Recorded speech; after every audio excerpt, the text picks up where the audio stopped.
গোয়েন্দা সূত্রে জানা যায়, সাগরপথে মালয়েশিয়া পাচারের উদ্দেশ্যে নারী, পুরুষ ও শিশুসহ বিপুল সংখ্যক ব্যক্তি সেন্ট মার্টিনের দক্ষিণ পশ্চিম সংলগ্ন সমুদ্র এলাকায় অবস্থান করছে।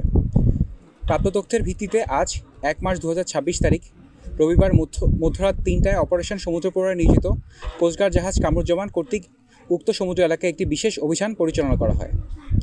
অভিযান চলাকালীন আভিযানিক দল একটি সন্দেহভাজন বোটকে থামার সংকেত প্রদান করলে সংকেত অমান্য করে বোটটি পালিয়ে যাওয়ার চেষ্টা করে।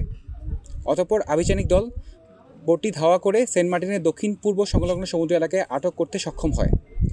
পরবর্তীতে আটককৃত বোটের তল্লাশি চালিয়ে মালয়েশিয়ার পাচারকালে নারী ও শিশুসহ ১৫৩ জন ভুক্তভোগীকে উদ্ধার এবং ১৫ জন মানব পাচারকারীকে আটক করা হয়। উদ্ধারকারীদের জিজ্ঞাসাবাদে জানা যায়, কয়েকটি সংঘবদ্ধ পাচারকারী চক্র বিদেশে উন্নত জীবনের স্বপ্ন, উচ্চ বেতনের চাকরি ও অল্প খরচে বিদেশ যাত্রার প্রলোভন দেখিয়ে টেকনাফ সহ দেশের বিভিন্ন এলাকা থেকে বাংলাদেশি ও রোহিঙ্গা নাগরিকদের মালয়েশিয়ায় গমনে উদ্বুদ্ধ করে সাগরের পথে পাচারের পরিকল্পনা করছিল। উদ্ধারকৃত ব্যক্তি ও আটককৃত মানব পাচারকারীদের পরবর্তী আইনানুগ কার্যক্রম প্রক্রিয়াধীন রয়েছে। মানব পাচার রোধে বাংলাদেশ কোস্টগার্ড ভবিষ্যতে এই ধরনের অভিযান অব্যাহত রাখবে।